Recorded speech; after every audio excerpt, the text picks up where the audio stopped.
পবিত্র ঈদুল আজহার প্রধান জামাত আয়োজনে দেশজুড়ে সব ধরনের প্রস্তুতি সম্পন্ন হয়েছে। রাজধানীর জাতীয় ঈদগাহ ময়দানে সকাল 7:30টায় এই প্রধান জামাত অনুষ্ঠিত হবে, যেখানে রাষ্ট্রপতি ও প্রধানমন্ত্রী অংশ নেবেন বলে জানিয়েছেন স্থানীয় সরকার প্রতিমন্ত্রী মীর শাহে আলম। আজ সকালে জাতীয় ঈদগাহের নিরাপত্তা ব্যবস্থাপনা পরিদর্শন শেষে তিনি সর্বস্তরের মুসল্লিদের এই জামাতে অংশগ্রহণের আমন্ত্রণ জানান। একই সময় ডিএমপি কমিশনার মসলিউদ্দিন আহমেদ জানিয়েছেন, জাতীয় ঈদগাহে যে কোনো হুমকি মোকাবেলায় আইন শৃঙ্খলা বাহিনী পুরোপুরি সজাগ রয়েছে এবং নিশ্ছিদ্র নিরাপত্তা নিশ্চিত করতে সস্তরের ব্যবস্থা নেওয়া হবে। সিটিটিসির ডগ স্কোয়াড, সোয়াট, ডিবি ও সাদা পোশাকের পুলিশ সার্বক্ষণিক নজরদারি করবে। এছাড়া মৎস্য ভবন ও প্রেস ক্লাব এলাকায় বিশেষ ব্যারিকেড থাকবে এবং ফাঁকা ঢাকার নিরাপত্তায় মোবাইল ও মোটরসাইকেল পেট্রোলিং জোরদার করা হয়েছে বলেও জানান ডিএমপি কমিশনার।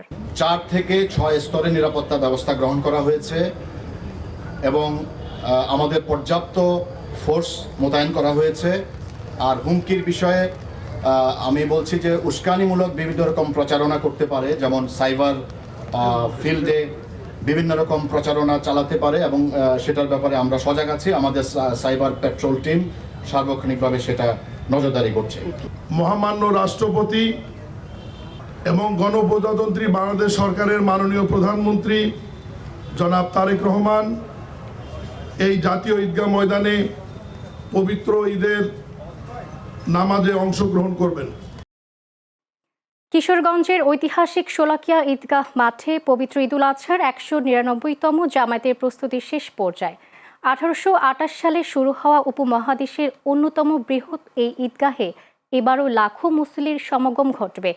বর্তমানে মাঠ জুড়ে কাতার বিন্যাস, বালু ফেলা ও পরিচ্ছন্নতার কাজ চলছে। তবে টানা 2 দিনের বৃষ্টিতে মাঠের খানাখন্দে পানি জমে ভোগান্তি তৈরি হয়েছে।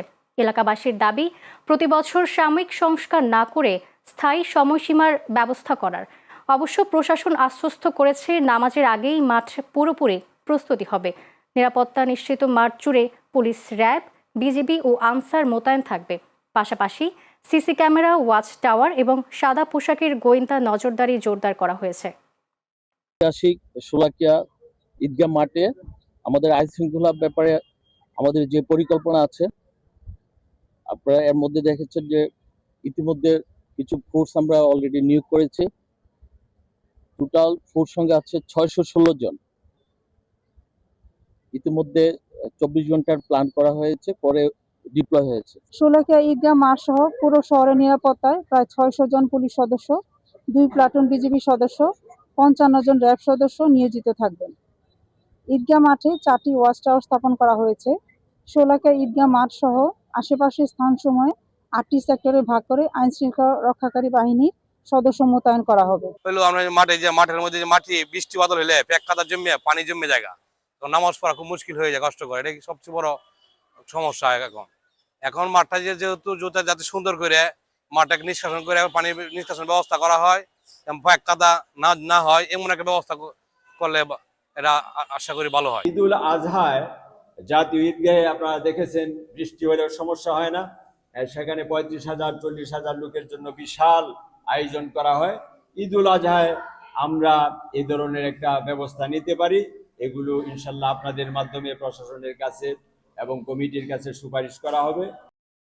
দরজায় কড়া নাড়ছে পবিত্র ঈদুল আজহা। রাজধানীর শপিং মলগুলোতে নতুন নতুন পোশাক আর বাহারি ডিজাইনের সমারোহ সাজিয়ে বসেছে বিক্রেতারা, কিন্তু নেই ক্রেতা। বিক্রেতারা বলছে, পর্যাপ্ত কাপড়ের মজুদ থাকলেও ঈদুল আজহাকে কেন্দ্র করে বাজারে তেমন ক্রেতা নেই। অর্থনৈতিক সংকটের কারণে সীমিত আয়ের মানুষের ক্রয় ক্ষমতা কমে যাওয়া, অতিরিক্ত গরম ও বৃষ্টির ভোগান্তি এবং অনলাইনে কেনাকাটার প্রবণতা বৃদ্ধির কারণে এবার শপিং মলগুলোতে ক্রেতার উপস্থিতি বেশ কম। তবে কোনো কোনো এলাকায় ক্রেতাদের আনাগোনা থাকলেও সামগ্রিকভাবে বেচাকেনায় মন্দাভাব চলছে। কর্মচারীদের বেতন দিতে হিমশিম খেতে হচ্ছে বলে জানান অনেক দোকান মালিকরা। সার্বিক পরিস্থিতি, বিশ্ববাজার মন্দার কারণে হয়তোবা ব্যবসার এই দুরবস্থা। আশা করি আগামীতে হয়তো ভালো করব। এখন তো দেখতেই পাচ্ছেন মার্কেট পুরো ফাঁকা, যেরকম আশানুরূপ কোনো বেচা কিনা নাই, ক্রেতা কম, সবাই গরু বাজারে ছুটতেছে, কাপড়ের মার্কেটে একদম কমই ধরতে গেল।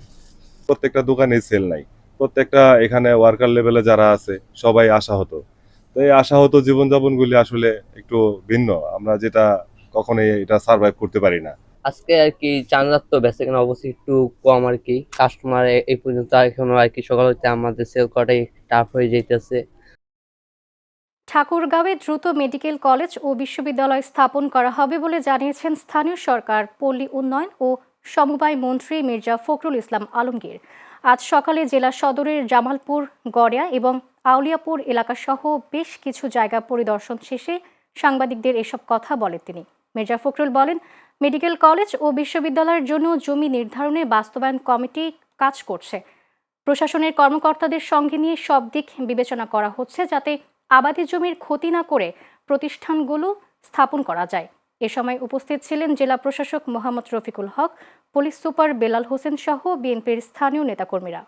বলেছি যে আমরা যতটা পারি আমরা কৃষি জমিকে আমরা নষ্ট করব না, আমরা উপরের দিকে যাওয়ার চেষ্টা করব এবং সেটা অবশ্যই আমাদেরকে চিন্তা করতে হবে, কারণ বাংলাদেশে কৃষি জমি অতি দ্রুত কমে আসছে, যেটা দেশের জন্য ভালো হবে না।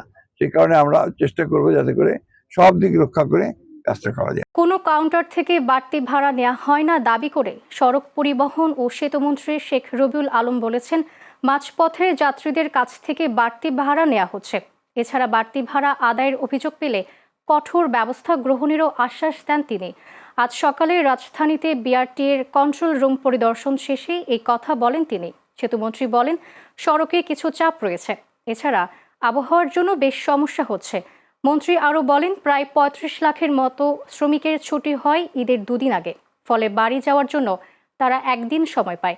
এ সময় পরিবহন ব্যবস্থাপনা প্রায় ভেঙে পড়ার উপক্রম হয়, তারপরও মানুষ স্বস্তিতেই বাড়ি ফিরছেন বলে জানিয়েছেন মন্ত্রী।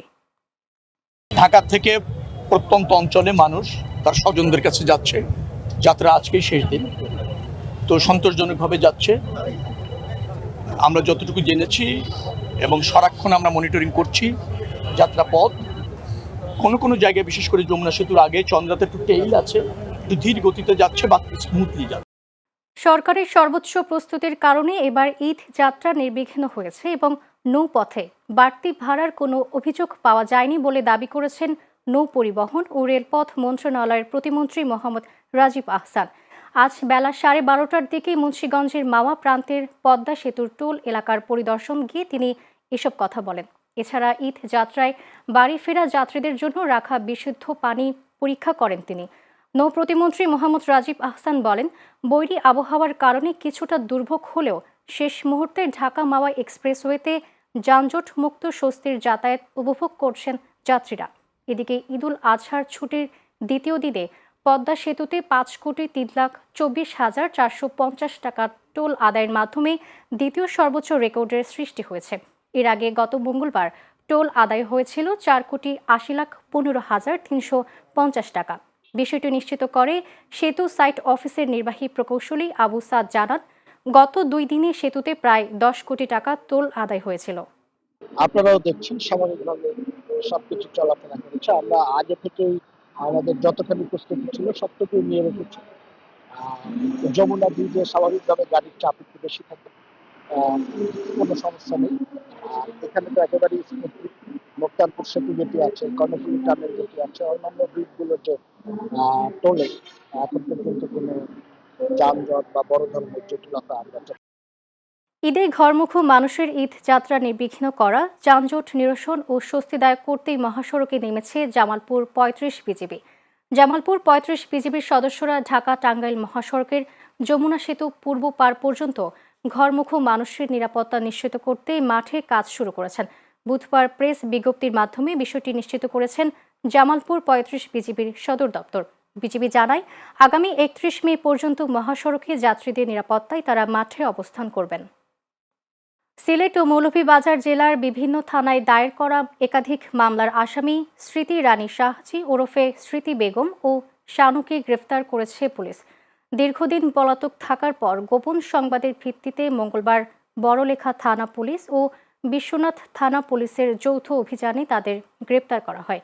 পুলিশ জানায়, স্মৃতি রানী শাহজি ব্রাহ্মণবাড়িয়া জেলার নাসিরনগর উপজেলার কুলিকুড়া গ্রামের বাসিন্দা।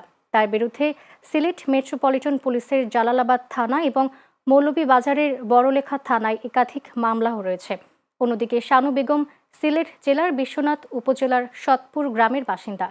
তার বিরুদ্ধে মৌলভীবাজারের কুলাউড়া থানা, সিলেটের কানাইঘাট ও গোয়াইনঘাট থানায় একাধিক মামলা বিচারাধীন রয়েছে। অভিযুক্তরা দীর্ঘদিন ধরে পলাতক ছিলেন।